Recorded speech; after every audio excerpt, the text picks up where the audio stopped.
আসছে, তো একটু ওই হেয়ার কেয়ার তো করতেই হবে। তারা এর সঙ্গে একটু অয়েল মিক্স করতেই পারো। এটা তার walk. It's not a walk. Work. Oh, sorry, it's their work.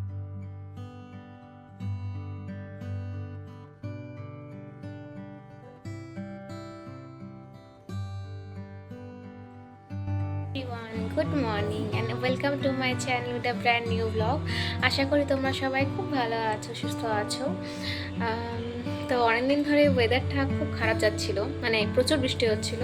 আর এই বৃষ্টির ফলে কি হচ্ছিল না, প্রচুর ড্যান্ড্রফের প্রবলেম আর হেয়ার ফলের প্রবলেম। তো আই থিঙ্ক প্রত্যেকটা বাড়িতে সেম সিচুয়েশন। আমার চুলেও হয়েছিল, বাট ইদানিং একটু কম আছে। কেন কম আছে সেটা রিজনটা হচ্ছে, আমি একটা হোম রেমেডি ট্রাই করেছিলাম অবভিয়াসলি ইউটিউব দেখে। ফরচুনেট আমার কাজ করে গেছে, আর খুব ভালোভাবেই কাজ করেছে, কারণ হেয়ার ফলও অনেক কম হয়েছে আর ড্যান্ড্রফও অনেক কম হয়েছে। আর সামনেই পুজো আসছে, তো একটু ওই হেয়ার কেয়ার তো করতেই হবে। থাকি মানে কলকাতার সল্টলেক এরিয়াতে, সেখানে জলের সমস্যার জন্য চুল পড়ে। তুমি যতই হোম রেমেডি করে নাও, যতই কিছু করে না, একটা মিনিমাম অ্যামাউন্ট অফ হেয়ার তোমার লস হবে, সেটা আটকানো তো অবভিয়াসলি যাবে না, কারণ সেটা জলের প্রবলেম। বাট তাছাড়া সিজন ওয়াইজ যে জিনিসটা হচ্ছে সেটা হচ্ছে চুল পড়ে যাওয়া বা সিজন ওয়াইজ যে ড্যান্ড্রফটা হওয়া, সেটা থেকে আই থিঙ্ক এটা ভালো কাজ করছে। তাই ভাবলাম তোমার সঙ্গে শেয়ার করি। আই হোপ তোমাদের সেটা কাজে দেবে। ইনগ্রিডিয়েন্টস খুবই সিম্পল অ্যান্ড আই থিঙ্ক তোমার সবাই সেই ইনগ্রিডিয়েন্টসটা প্রত্যেক ঘরে, ইভেন কি দোকানেও তোমরা পেয়ে যাবে। তো আই হোপ তোমাদের এই ব্লগটা খুব ভালো লাগবে। যদি এই হোম রেমেডিটা তোমাদের কাজে লাগে দেন প্লিজ আমাকে কমেন্ট বক্সে জানিও। তাহলে আমি যে হোম রেমেডিগুলো ট্রাই করছি তোমাদেরও সাথে শেয়ার করব, কারণ আমার সেগুলো অ্যাটলিস্ট কাজে দিয়েছে, তাই তোমার সাথে শেয়ার করছি। তো চলো দেখি কী কী লাগছে। খুবই সিম্পল ইনগ্রিডিয়েন্টস লাগে, তোমরা সবাই সব কিছুই চেনো। তারা তোমাদেরকে দেখাই। এই যে আমাদের লাগছে হচ্ছে জবা ফুল, আর হচ্ছে জবা পাতা, আর এদিকে হচ্ছে কারি পাতা। এতটা লাগবে না, এখান থেকে কিছুটা নিয়ে নেব। তো আমরা না এই ফুলটা অনেকদিন আগে কিনে আনাম, তাই এখানে কিছু কিছু ফুল পচে গেছে। তো এই গোড়াটা ছাড়িয়ে নিয়ে এই ফুলটা জাস্ট নেব, এখান থেকে একটু জাস্ট ছাড়িয়ে নেব, বুঝলি তো? পাতার বোটাগুলো ছাড়িয়ে দেবে, কারণ এগুলো কোনো কাজে লাগবে না।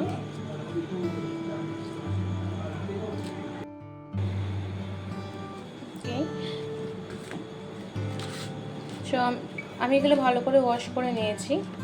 তোমরাও পাতা ভালো করে ওয়াশ করে নেবে হেয়ারে লাগানোর আগে। আর এখানে কিছু পাতার ফুল রেখে দিয়েছি, বললাম না হেয়ার অয়েল বানাবো। তোমরাও ভালো করে ধুয়ে নিও। এখন এগুলো মিক্সার গ্রাইন্ডারে ভালো করে, সবগুলো একসঙ্গে ঢুকবে না, তাই অল্প অল্প করে ঢুকিয়ে নেব। আর এখানে কিছু কারি পাতা রেখেছি, এটুকু আমার লেন্থে জন্য এটুকু ঠিক আছে। যারা কারি পাতা গন্ধ সহ্য করতে পারো না, তাদেরকে বলবো একটু লেবু দিতে পেস্টের মধ্যে, তাহলে কারি পাতা থেকে উগ্র স্মেলটা আসবে না। বাট হ্যাঁ, মাস্ট বি শিওর দ্যাট তোমার লেবুতে কোনো প্রবলেম নেই, বিকজ লেবুতে ভিটামিন সি থাকে। অনেকের ভিটামিন সি স্কিনে স্যুট করে না, যেমন আমার ভিটামিন সিটা স্যুট করে না স্কিনে, তাই আমার স্ক্যাল্পেও স্যুট করে না। তো সেটা দেখে যাদের ভিটামিন সি স্যুট করে তারা মাস্ট লেবু দিতেই পারো। লেবু তো খুবই ভালো ড্যান্ড্রফের জন্য, বাট আমার পার্টিকুলারলি লেবুটা একদমই স্যুট করে না, তাই আমি লেবুটা ইউজ করি না।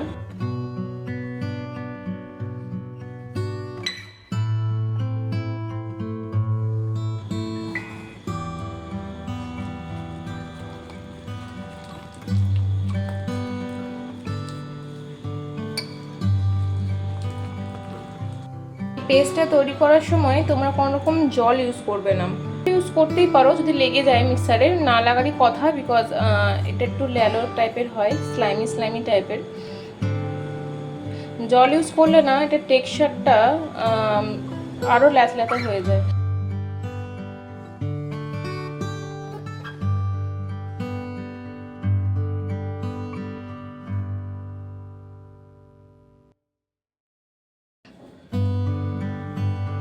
লাগিয়ে দে।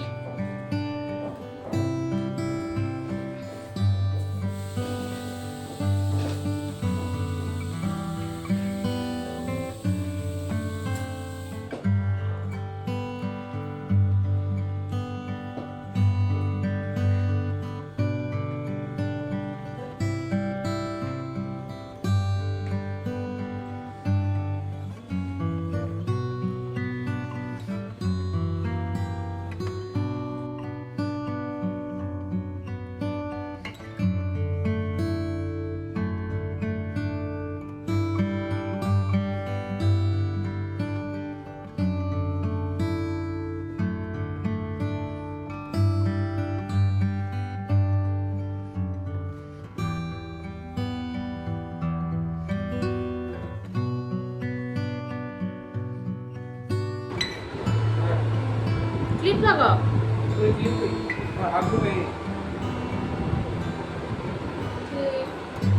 ওপরে ওপরে এই তো।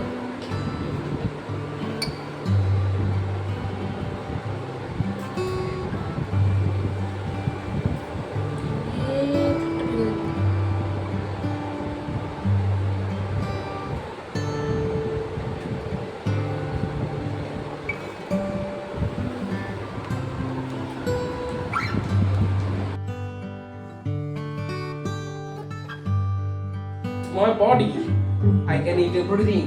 Yeah, including you also. Okay?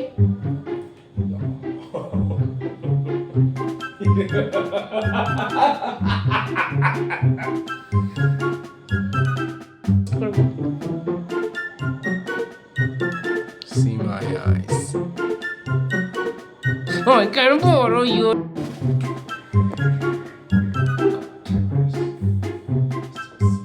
কাজ নেই। Yes, I'm doing my work. Another walk. It's not a walk. Work, work. Oh, sorry, it's their walk.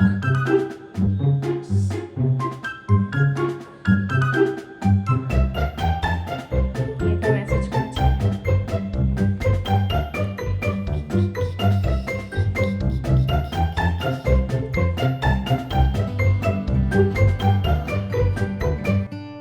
So চুলটা এখন আমার ড্রাই হয়ে গেছে, ওই 1.5 ঘন্টা মতন রেখেছিলাম। কোনো শ্যাম্পু ইউজ করব না আজকে, জাস্ট নর্মাল ওয়াটার দিয়ে চুলটা ওয়াশ করে নেব।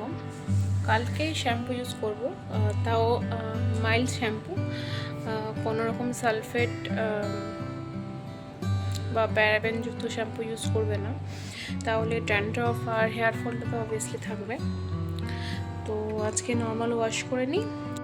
চুল না খুব সেন্সিটিভ, সেটা চুলে যা ইউজ করবে সেটা দেখে, মানে ইনগ্রিডিয়েন্টস লিস্ট পড়ে যে এই শ্যাম্পু বা তেলে কি আছে না আছে সেটা দেখে। আমি ইউজুয়ালি তেলের মধ্যে নারকেল তেল লাগাই, প্যারাশুটের নারকেল অয়েল, আর হোমমেড একটা অয়েল বানাই সেটা লাগাই।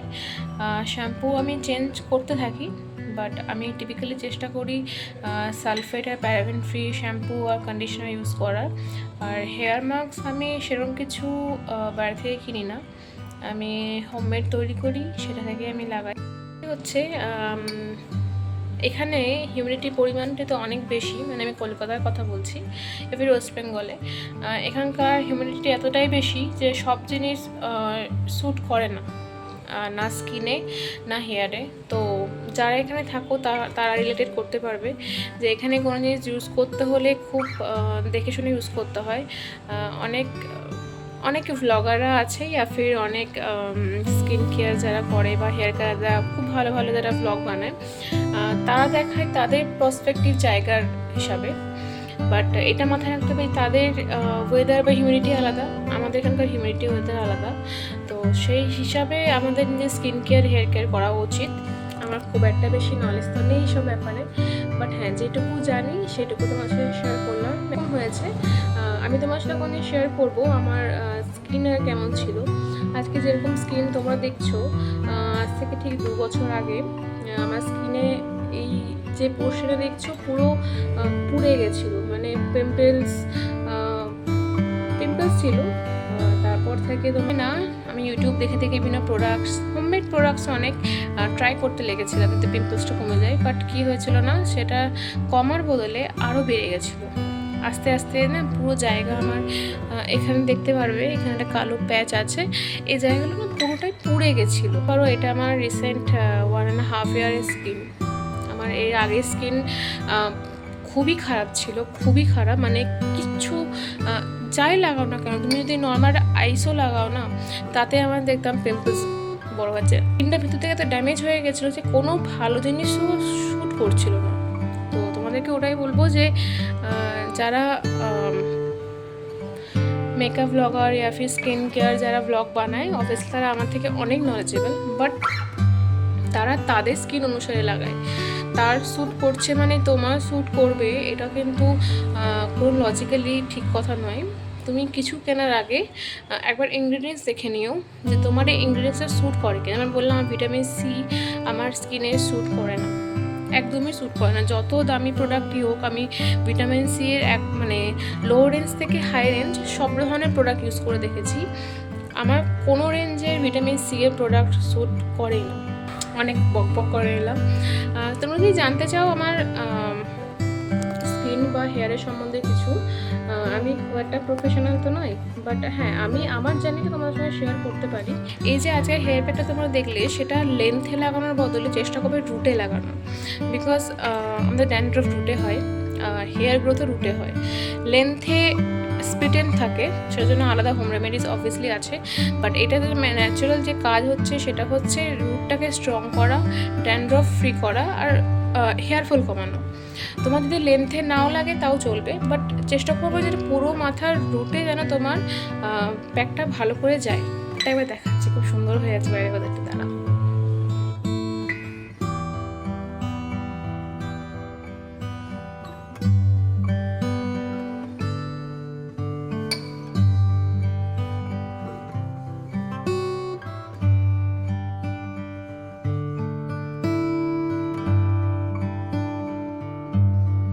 সো আমি স্নান করে চলে এসেছি, ছোটো ছোটো দানাগুলো এখন একটু থাকবে, তোমাদেরকে দেখাচ্ছি দাঁড়া। চুল শুকনো হলে এগুলো গুঁড়ি গুঁড়ি পড়বে, যত চুল শুকোবে এগুলো, এই তো দেখেছো, এগুলো নিজেই আস্তে আস্তে ঝরে পড়ে যাবে যত চুল শুকোবে। তোমাদের যদি ঘরে বাইরে যাওয়ার থাকে, তোমাদের মনে করো যে আমরা এই হেয়ার প্যাকটা লাগানোর পরে বাইরে বেরোবো, তো তোমরা মাইল্ড শ্যাম্পু দিয়ে চুল ওয়াশ করে নিতে পারো, বাট যারা ঘরে থাকবে তাদের বলবো একদিন হোল্ড করে যাওয়া ভালো, এতে এফেক্টটা ভালো আসে। কারণ ওটা তো নিজেই একটা হার্বালে একদিন সঙ্গে সঙ্গে ডাইরেক্ট না ইউজ করে, আমি হয়তো ভালো করে জানি না, বাট আমি এইভাবে ইউজ করি, ওটাই বেটার। এবার কাউরি যাওয়া থাকে বা কোনো ওকেশনে যদি কাউরি যাওয়া থাকে, তো তোমাদের তো ওয়াশ করতেই হবে, তো প্রেফার করবো মাইল্ড শ্যাম্পু দিয়ে শ্যাম্পু করতে। সো আমরা এখন যাবো, আমরা না শুধু আমি, তার আজকে অফিস আছে, তো আমি এখন যাব হচ্ছে সিটি সেন্টার 2। তোমরা কিন্তু আমাকে নিশ্চয়ই জানিও হ্যাঁ, যে এই হেয়ার প্যাকটা কন্টিনিউয়াস লাগানোর পরে এফেক্ট কেমন দিচ্ছে, তাহলে তোমাদের কাছ থেকে রিভিউ শুনে বুঝতে পারবো যে আমার না হোম রেমেডিটা অবভিয়াসলি আমারও ইউটিউব থেকে কালেক্ট করা, বাট এটা আমার কাজ করেছে, এটা আমার কাজ করে অ্যাকচুয়ালিতে। সো তোমরা জানিও কেমন লাগছে, ঠিক আছে, মানে কেমন লেগেছে হেয়ার প্যাকটা, তোমাদের চুলে স্যুট করেছে কি না। তোমাদের কিছু টিপস দেওয়ার আছে। তো ফার্স্ট টিপস হচ্ছে, কখনো তেল চুলে বা কখনো ডার্টি হেয়ারে কখনো কোনো হেয়ার প্যাক লাগাবে না। সেকেন্ড টিপস হচ্ছে, তোমাদের হেয়ার অ্যাকর্ডিং তোমরা পেস্টের মধ্যে জিনিস দিও, যেমন আমার তেল আমি দিই না, কারণ হচ্ছে আমার স্ক্যাল্প অলরেডি অয়েলি, তো আমি কি করেছি না 2 স্পুন হানি দিয়েছি। ওকে, তোমার যদি মনে হয় তোমাদের স্ক্যাল্প প্রচণ্ডই ড্রাই, তোমরা হানির সঙ্গে 2 tablespoon olive oil, other coconut oil, virgin coconut oil তুমি দিতে পারো। টিপস নাম্বার 3 হচ্ছে, যতক্ষণ না ড্রাই হচ্ছে প্যাকটা, ফুললি ড্রাই করো না, 90% ড্রাই হওয়ার পরে কিন্তু হেয়ার প্যাকটা উঠিও। সরি, 4 নম্বর টিপস হচ্ছে এটা যে অলওয়েজ মাইল্ড শ্যাম্পু ইউজ করবে। Sorry, always mild shampoo use করবে, sulphate paraben free shampoo use করবে। নেক্সট টিপস হচ্ছে যে ডোন্ট এক্সপেক্ট যে তুমি আজ লাগাচ্ছ কালকে তোমার চুল একদম ড্যান্ড্রফ ফ্রি হয়ে যাবে অ্যান্ড চুলের গ্রোথ ভালো হবে। প্লিজ ডোন্ট এক্সপেক্ট, এটা হবে না। তোমরা কন্টিনিউ করতে থাকো, পেশেন্স রাখো, তাহলে নিশ্চয়ই তুমি এটার রেজাল্ট দেখতে অবভিয়াসলি পাবে। লাস্ট টিপস হচ্ছে এটা ওয়াশ করার সময় না বাথরুমটা একটু ডার্টি হয়ে যায়, মানে অপরিষ্কার হয়ে যায়। প্লিজ তোমরা স্নান টান সারার পরে ক্লিন করে দেন। তোমরা আমার মতন মায়ের কাছ থেকে বকা খাবে। আমি যখন আগে ঘরে করতাম তখন গোটা ওয়াশরুম সবুজ হয়ে যেত, তখন মায়ের কাছে বহু ঝাড় খেতাম। তোমরা প্লিজ এই ভুলটা করো না। ওয়াশ করার পরপরই বাথরুমটা একটু ক্লিন হয়, ডার্টি হয়ে যায়, তোমরা প্লিজ ক্লিন করে নিও। আর যখন ওয়াশ করবে তখন মনে হবে যে প্রচণ্ড টাফ জিনিসটাকে ওঠানো, বাট চুলে 2-3 ভাগ জল নিয়ে স্ক্যাল্পে আস্তে আস্তে ম্যাসাজ করে নিচ অব্দি টেনে নিয়ে আসবে। একটা স্লাইমি যে জিনিসটা তৈরি হয় না, ওটা হওয়ার সঙ্গে সঙ্গে মনে একটা কন্ডিশনের মতো কাজ করছে। তুমি সেটাকে আস্তে আস্তে ম্যাসাজ করে দেন স্ক্যাল্পের থেকে টেনে টেনে নিয়ে আসবে। তাহলে কি না তোমার যে তোমাদের মনে হতে পারে যে এই জায়গায় লাগেনি, এই জায়গা কি এফেক্টিভ, তুমি যখন ওয়াশ করবে না তখন ওই জিনিসটা আস্তে আস্তে ম্যাসাজ করতে করতে নিয়ে আসলে তোমার লেন্থ অব্দি যে ব্যাপারটা থাকে, কন্ডিশনারের কাজ তোমার লেন্থে হবে। দেখো আমি কিন্তু চুলে কোনো কন্ডিশনার লাগাইনি, বাট চুলের স্মুথনেসটা দেখছো। এটা বললাম যে আমি এটা এখন না অনেক দিন থেকেই লাগাচ্ছি, তাই টিপটা আমার আছে, তোমাদেরও অবভিয়াসলি আসবে। তো এই হচ্ছে আমার টিপস। আর চলো, এমনিতেই 6টা বেজে গেছে, আজকে মেক করে আছে। তো এখন আমি যাবো সিসি2-এ। চলো ওখানে গিয়ে দেখা যাক কী করি। অ্যাকচুয়ালি কাজটা হচ্ছে একটা জামা কিনেছিলাম আগের দিনকে, বাট যার জন্য কিনেছিলাম তার সাইজে ছোট হয়েছে, তো সেটা এক্সচেঞ্জ করতে যাব। আর সঙ্গে তোমাদের একটু নিউ কালেকশনসও দেখাবো সেখানকার। খুব একটা কালেকশনস বেশি আসেনি, বা যেটুকু এসছে তোমাদেরকে আমি শেয়ার করবো। তো চলো যাওয়া যাক। এখন চলে এসেছি সিসি2 প্যান্টালুন্সে। আজকে কালেকশন দেখলাম, জাস্ট ওয়াও। মানে আগের দিনে এসেছিলাম তখন এত কালেকশন ছিল না, বাট আজকে কালেকশন অনেক নতুন কালেকশন ঢুকেছে। আমি এখান থেকে কিছু কালেকশন পিক করেছি, চলো তোমাদেরকে দেখা কালেকশনগুলো কেমন আছে। সাদা কুর্তিটা দেখছো, এটা আমার খুব পছন্দ হয়েছে। এটা হচ্ছে পিওর কটনের। আমি যতগুলো কুর্তি কিনে দেখাবো সব পিওর কটনের। প্রাইস ওই 599 to 699 এরকম প্রাইস ছিল। একদম পিওর কটন আর খুব সফট কাপড়গুলো।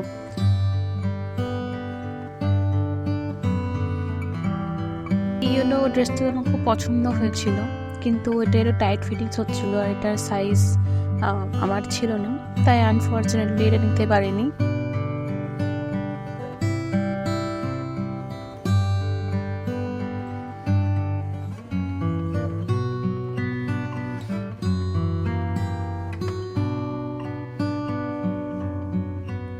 আর এই ড্রেসটা দেখো কি সুন্দর না, বাট আমি স্লিভলেস পরি না তাই নিইনি।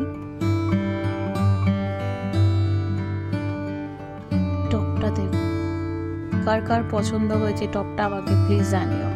আমার তো এক চান্স সেম পছন্দ হয়েছে, খুব সুন্দর। যাই হোক, আমার শপিং কমপ্লিট। তোমরাই বলো আমি কী কী নিয়েছি শপিং করে, আর জানিও কোন ড্রেসটা আমাকে ভালো লেগেছে। আজকের মতন ব্লগ এটুকুই। আশা করি তোমাদের ব্লগ খুব ভালো লেগেছে। যদি ভালো লেগে থাকে please like, share and subscribe to my channel. দেখা হচ্ছে নেক্সট ব্লগে। Till then by.